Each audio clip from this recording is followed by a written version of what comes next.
కళ్యాణ లక్ష్మి చెక్కులను మరియు నేతన్నలకు చేయిత పథకం చెక్కులను మరియు గ్యాస్ సబ్సిడీ పథకం పత్రాలను పంపిణీ చేసిన తెలంగాణ రాష్ట్ర ప్రభుత్వ విప్ ఆలేరు ఎమ్మెల్యే శ్రీ బీర్ల ఐలయ్య యాదాద్రి భువనగిరి జిల్లా ఆలేరు పట్టణంలో స్వర్గీయ కొండ లక్ష్మణ్ బాపూజీ వర్ధంతి సందర్భంగా తెలంగాణ రాష్ట్ర ప్రభుత్వ విప్ ఆలేరు ఎమ్మెల్యే బీర్ల ఐలయ్య పూలమాలలు వేసి నివాళులర్పించారు.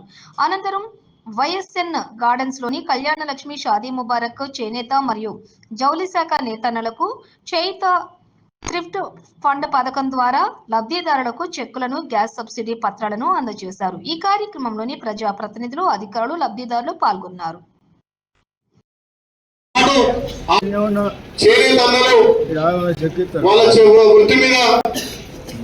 బాగుండాలి, వాళ్ళకి అన్ని విధాల ప్రభుత్వం సహాయ సహకారం ఉండాలని చెప్పి ఈ రాష్ట్రంలో 290 కోట్లు మంజూరు చేసిన ఘనత కాంగ్రెస్ పార్టీని ఇది మన నేతన్నలు ఎప్పుడు కూడా మర్చిపోవద్దు. అదేవిధంగా మన యాదాద్రి భువనగిరి జిల్లాకు సంబంధించినటువంటి 101 కోట్ల రూపాయలు మన యాదాద్రి భువనగిరి జిల్లా అంటే మన భువనగిరికు ఆలేరు కలిసి 101 కోటి. మరి భువనగిరిలో పోచంపల్లి పెద్ద ఉంది, అక్కడ మా పద్మశాలను నేతలు చాలా ఊరు కాబట్టి పెద్ద మొత్తంలో మన భువనగిరి శాంక్షన్ కావడం జరిగింది. రాష్ట్రం మొత్తంలో 290 కోట్లు అంటే మన ఒక్క జిల్లాకే 101 కోట్లు వచ్చింది.